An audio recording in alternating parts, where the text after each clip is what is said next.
Paluin po muna ng mabuti. Yan.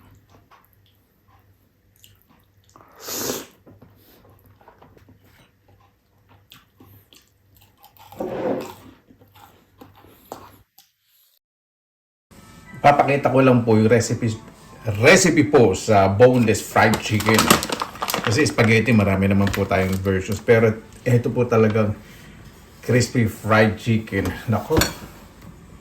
Kailangan po talaga madali nyo po ng maayos. Meron po akong 400 grams na chicken meat. Hindi ko po alam kung anong parte po ito ng manok.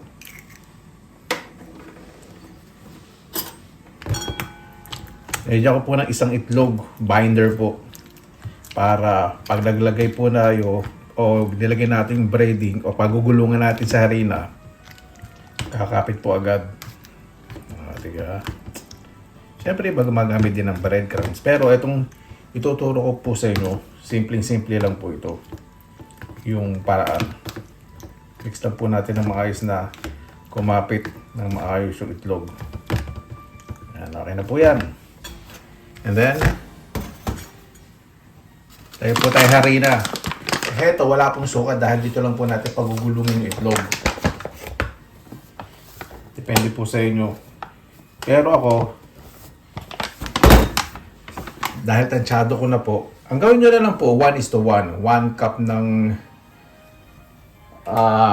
all-purpose flour o at, okay, 1 cup all-purpose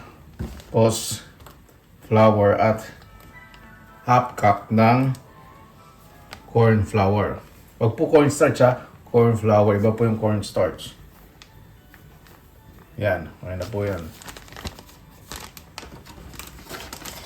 Nasa inyo po kung anong mga pampalasa ilalagay po ninyo. Na powder ha, powder na pampalasa, hindi liquid. Lagay po tayo ng asin. Lagay po tayo ng paminta. Haluin po ninyong mabuti. Siyempre, siya naglalagay ng paprika powder, garlic powder, o whatsoever na powder. Diba? Huwag lang tawag powder.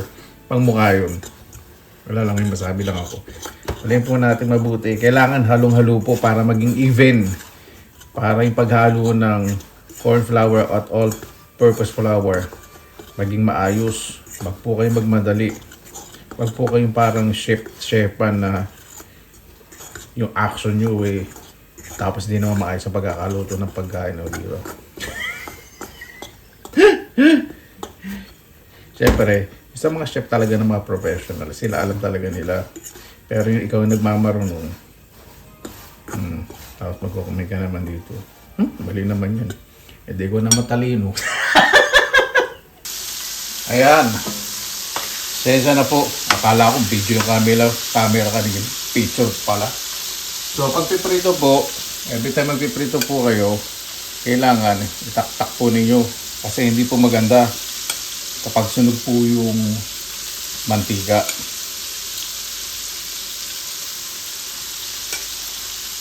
Piprito po kayo ng manok.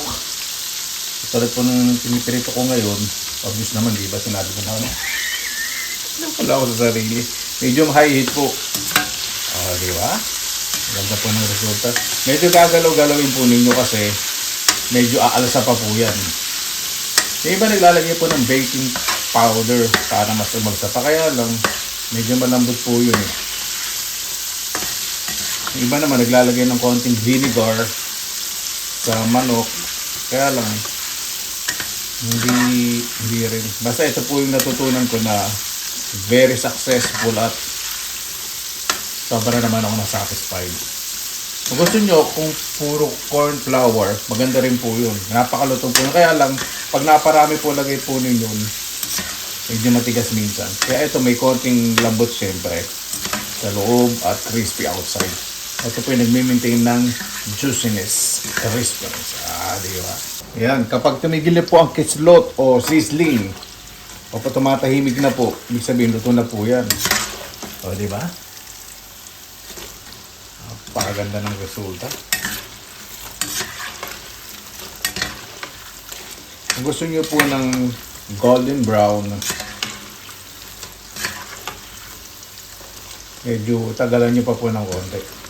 Pero para sa akin, ayoko na masyadong golden brown kasi minsan parang sunog ng harina. Hindi na po ito kasi ito super deep fry eh.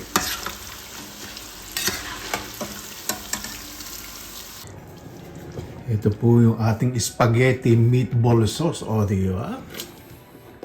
Thick na thick. Maganda po ang kulay.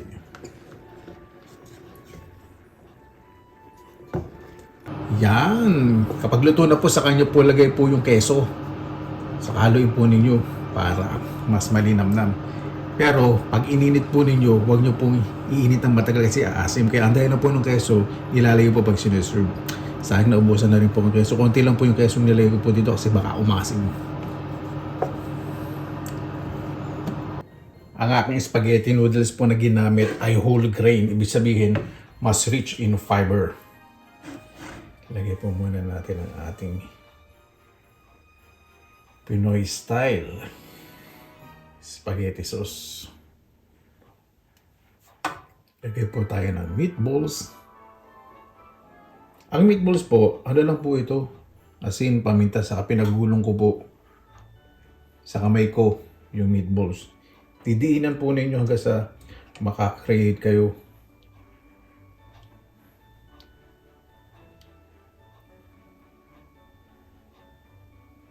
Diba? Ready na po. Kaya na po tayo. Mabuhay! Yan! Maraming salamat na po sa Panginoon. Kasama-sama na lang po tayo. Bago tayo mag-umpisa, pasalamatan po muna natin ang Panginoon. Panginoon, maraming salamat na lang po sa biyayang binigay niyo po sa amin sa araw po na to. Naway ang bawat isa po ay maging grateful o mapagpasalamat po sa lahat ng biyaya na kanilang nakamtan sa buhay, sa inyo pong mga nilikha, sa mataon na paligid sa amin, bibigay po sa amin biyaya at pagsubok. Kaya na po bahala po sa amin, sinusok na po namin sa inyo lahat sa kanila ni Jesus. Amen. Namiss ko po eh. Spaghetti at fried chicken. All-time favorite ng mga bata. Pag may mga handa niyan po talaga hinahanap.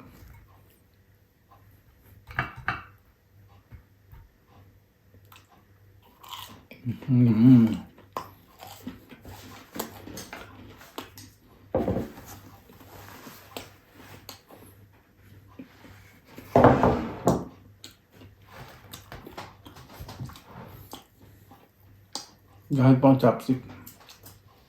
Nasanay na po ako pag kumain. Pag noodles. Chopstick na po ginagamit ko.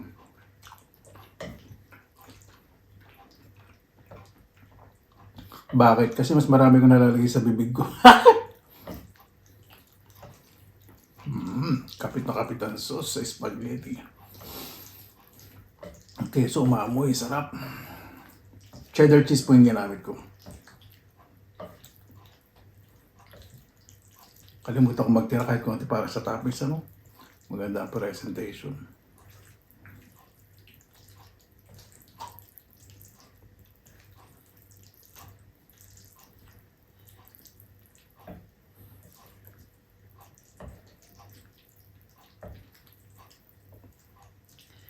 So, paluin po muna ng mabuti. Yan.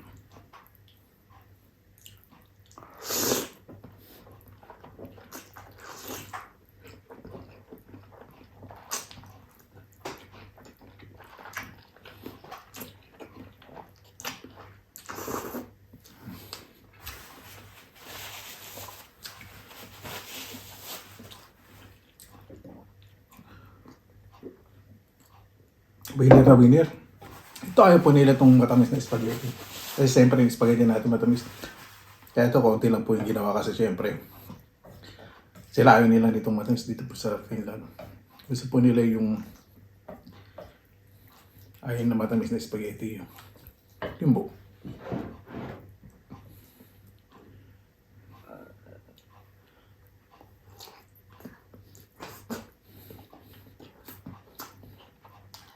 Meeting.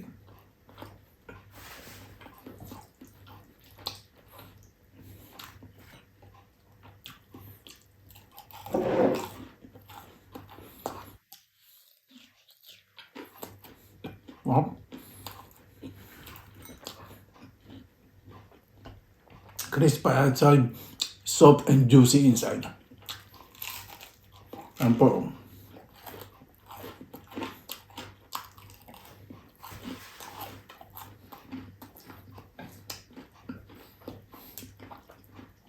Sarap. Bihira lang pag gumawa ng Filipino style spaghetti.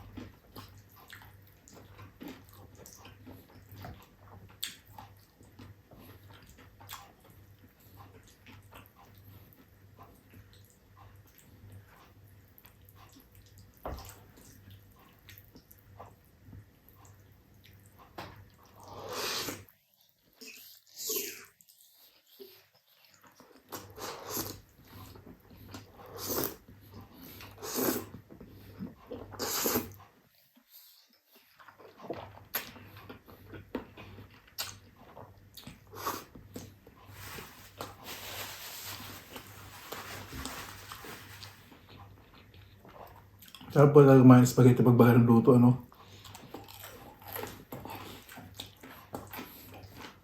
Yung noodles firm, hindi nagdidikit-dikit pa.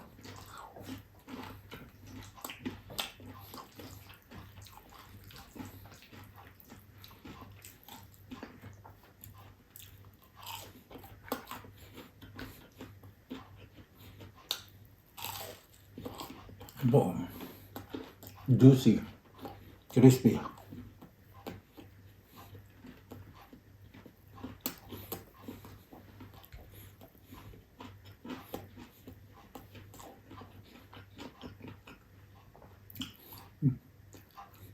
May agihap po ako sa taas ng ngalangal ako. May agihap at ng lagay na to.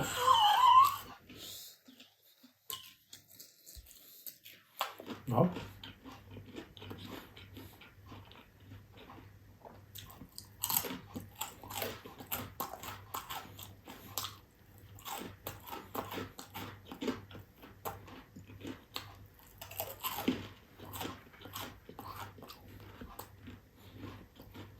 Ganyan na lang po gawin po ninyo. 1:1. 1 cup corn flour, 1 cup all-purpose flour. Ito. Crispy.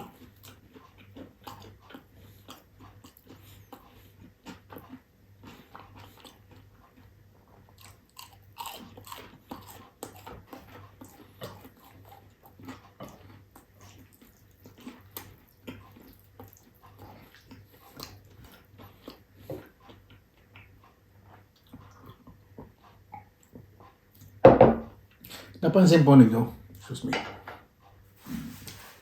bawat subo ko isang serving.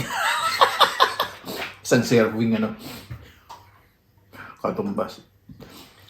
Kung napapanood ko po sa mga Korean, mukbang, pag mga siya ng noodles, talaga nakakagutom.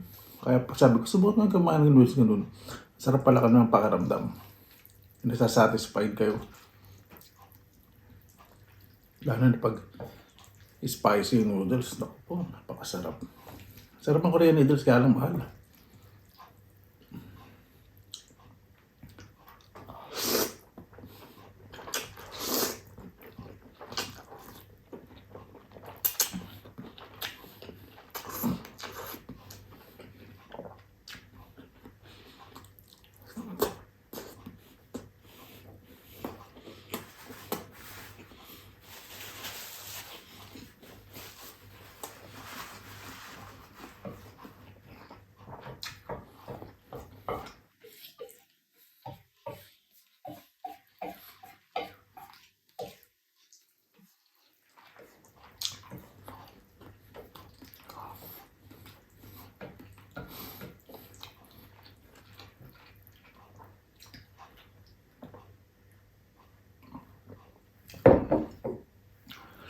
Nakangingiti lang po kasi pagkakain po ako sa fine dining restaurant. Pag sinaserve nila yung pagkain, parang parang in-explain nila yung presyo ng ginto.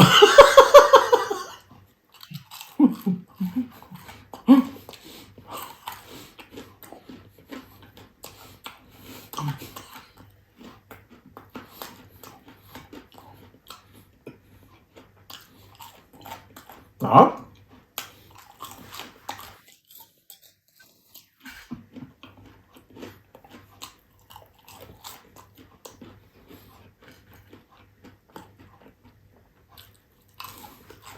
For example, ganito.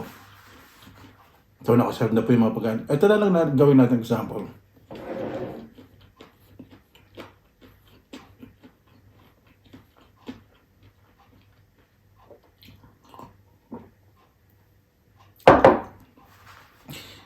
Here's your organic skinless fried chicken. This is not just an ordinary fried chicken.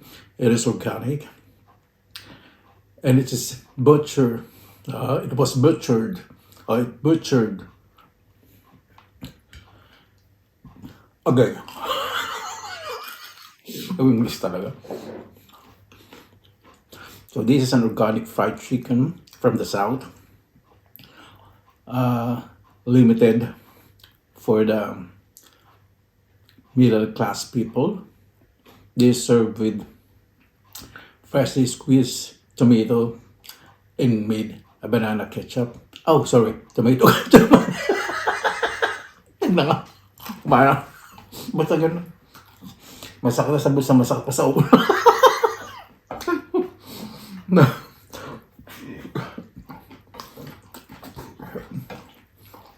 Sige, hindi ako give up. May narinig ako, Kuya, tuloy mo, sige na.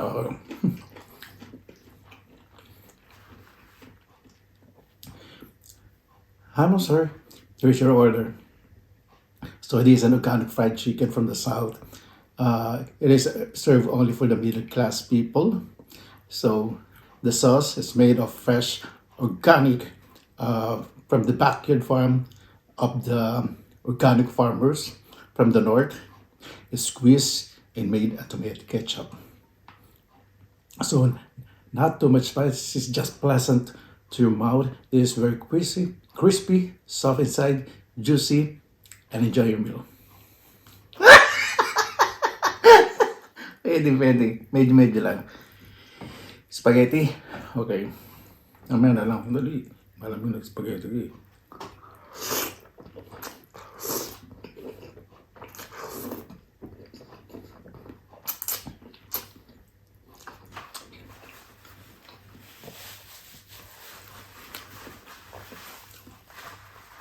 And for you, sir, this is your pasta. That pasta is made by the local artisan from the east. It is whole grain, mixed whole grain from different grains, and handily baked, rolled, and sliced. Tama ba yung sinabi ko? Oh, sige. Again, thank you. So, here's your serving, sir. Oh, here's your order, sir. You ordered spaghetti. Our spaghetti is made of whole grain from the local farmers. They have backyard farm here. They have different backyard farms here. It is made from different grains, organic, and your meatballs, it is made from the wild boar, very organic. So, enjoy. Nawalan. Diretso na nga tayo. Namamantikaan na yung utak ko eh.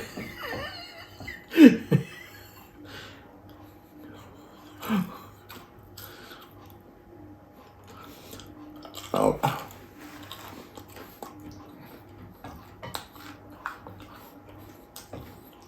Siyempre kaya mahal sa mga restaurant dahil nagbabayad ng renta at trabahador, renta, tubig, yung mga chef doon, siyempre, yung mga profession.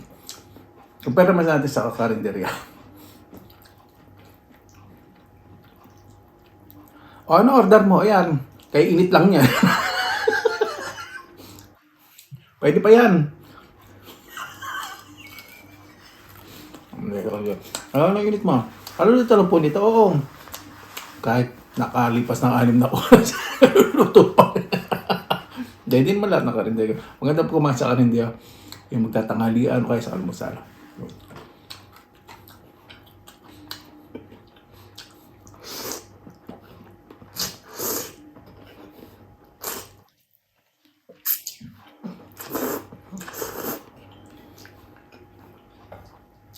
At mas gusto kong kumain sa karinderya kaysa sa mabutin na parang daging na sumasakit ang bulsa at ulo. Hindi, joke lang. Ang mga fine dining, joke lang po yun na. Hindi, magandang experience din po yun.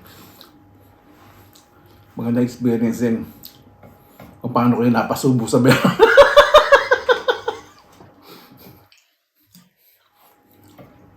Magpapasok kayo sa fine dining. May sasalubong, yung talagang formal fine dining. May sasalubong po sa kayo yung waiter o waitress.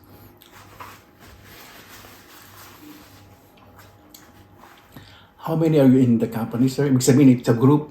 Baka naman bagitin mo yun yung kumpanya mo. How many are you in the company? Ibig sabihin, ilan kayo sa grupo ninyo? Pag tinanong po kayo gano'n, baka sagutin nyo, company ko, Batalastas Limited Production. Sabihin nyo, could you please reserve us for 2?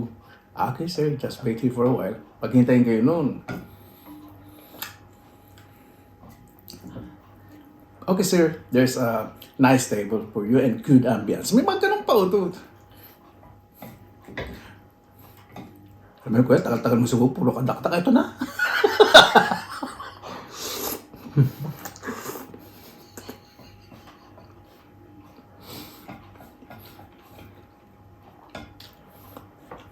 Maka-experience ko ng fine dining talagang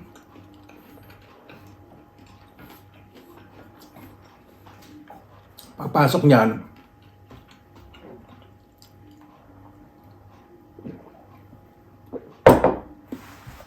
uunahin pa upuan yan. Huwag mo na kayo uupo. Naku, parang makikinood kayo ng TV na kayo may-ari. Hindi gano'n.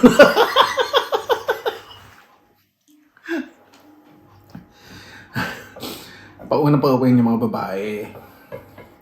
And then, yung mga lalaki na. Tapos, mayroon po yung water goblet. Ibig sabihin yung glass na parang wine glass. Water goblet po ang tawag po doon. And then, syempre tatanungin kayo. Iba tinatanong yun. We have to have a glass of water first. No. Sabi nga, no, thanks. Iba talaga sinaserve agad. Tapos, siyempre, maghihintay yun ng waiter ng mga 1-2 minutes. Tapos, bibigyan na sa inyo yung menu. Ayun! Doon nyo na makikita yung presyo.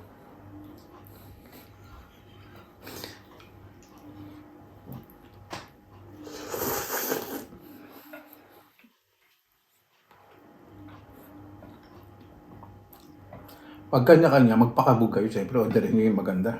Pero kung kayo mag-deliver at first time, sige, maganda dun. Oo, kayang-kaya mo yun. Kung sinabi kayang-kaya nyo, huwag kayo oo na oo.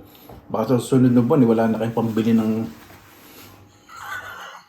bigas at pambayad kuryente tubig.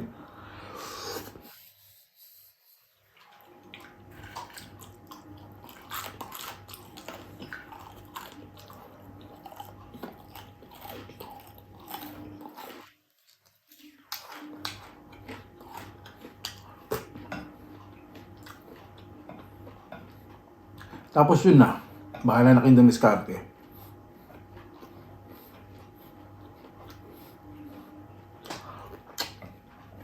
Noong na sinama ako ng mga kaibigan kong finish, siyempre makalos naman ako sa mga kaibigan ko na yun. Hindi ako may kibok. Ginagaya ko lang ginagawa nila. Para di sila libre, siyempre. Hindi na ako magre-reklamo sa presyo. Tigas naman ng mukha mo, sabi, mahal naman, ililibre ka na, gano'n. Parang insulto naman sa kasama mo yun. Sinasama ka sa mamahaling restaurant para ma-experience mo, di ba? Para hindi ka mukhang laging dugyutan. Natingin sila nila sa akin na mukhang hindi pa ito nakakain sa mamahaling restaurant. Basbasan nga natin ito. Para na makatingin ng totoong pagkain.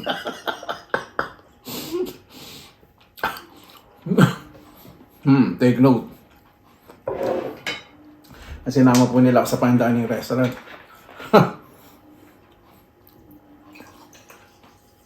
Sabi nila, casual attire lang. Di ba? Siyempre, meron akong social na blazer. Skinny fit na jeans, saka katad na sapatos na. Ang buhok na. Dating nila, parang medyo na insecure pa sila. Pero sila mag-deliver. Ako yung todo forma.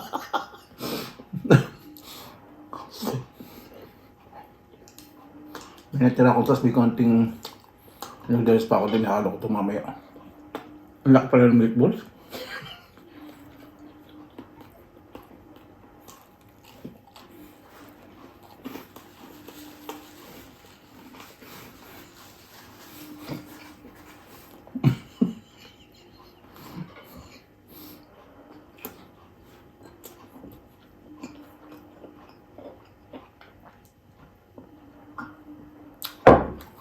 Tapos na una ko nang nakita ko yung yung serving, ang laki ng pinggan, yan itong laki. Tapos yung serving nasa gitna lang, liit. Pagtingin ko, anak mo, ano ito ba ito? Parang pinag-miss-missan. Siyempre, first time ko. Pero napakaganda ng presentation. Pag kinain po ninyo ako, napakasarap. Ang galing, titingnan nyo lang simple, pero pag tinignan nyo, bago niyo pakainin, i-explain pa sa inyo nung waiter. Siyempre, ako,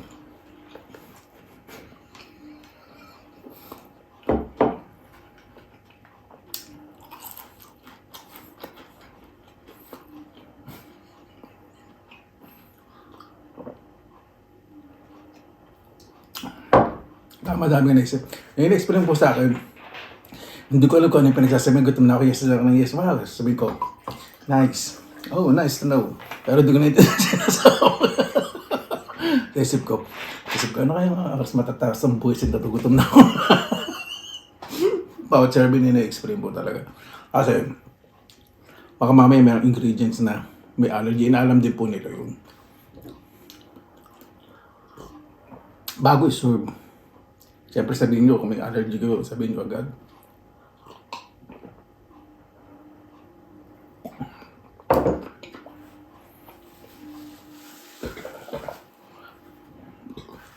Ayun po kasi naging issue minsan sa mga fine dining restaurant eh. Di ba nakalimutan na sabihin may allergy sila tapos order ng lalo. Meron pa lang ingredients na allergy sila. O kaya ibang religion. Kailangan sabihin po agad yan advance. Paano po? Tensya na po Bago tayo pasalamatan po muna natin ang Panginoon. Panginoon, maraming salamat naman po sa araw po na to. Maraming salamat po kasi napakarami ko pong pangarap na binigyan niyo po ng sobra-sobra. Yung makain ko lang po yung gusto ko po. Nagagawa ko po ngayon.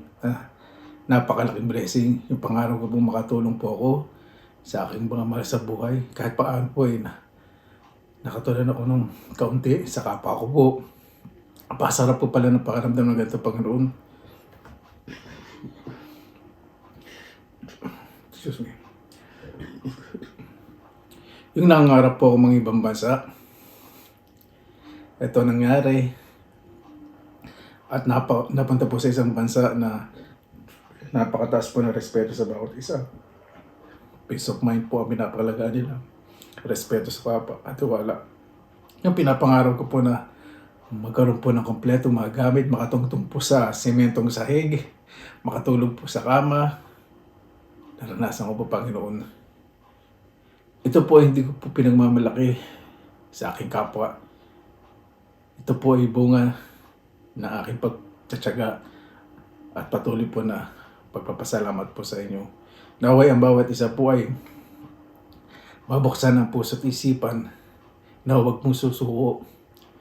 May mga bagay po talaga na minsan nalilimitahan lang pakaramdam natin, kakayahan natin. Minsan parang gusto na natin sumuko. Pero pag binigay niyo po sa amin ng biyaya na minsan sobra-sobra, talagang mapapaisip po kami na dati hindi ko lubos isip na mangyayari sa akin yung nangyayari sa akin. Naway maranasan po ng bawat isa kung ano po yung naranasan ko po ngayon. At kung hindi man po, Panginoon, kaligtasan po ng kanilang mga mahal sa buhay, kaayusan po ng kalusugan, ayun pong hiniling po namin, Panginoon, at pagmamahal po sa kapwa at sa bawat isa. Kayo na po bahala po sa amin, sinusuko na po namin sa ilan sa kanan ni Jesus, amin. Paano po, maraming salamat na po sa inyo oras na ilan sa pinilangan lakbay. Basta lagi po tayong positive vibes, good vibes. God bless, ingat po lang magandang araw. Laban lang.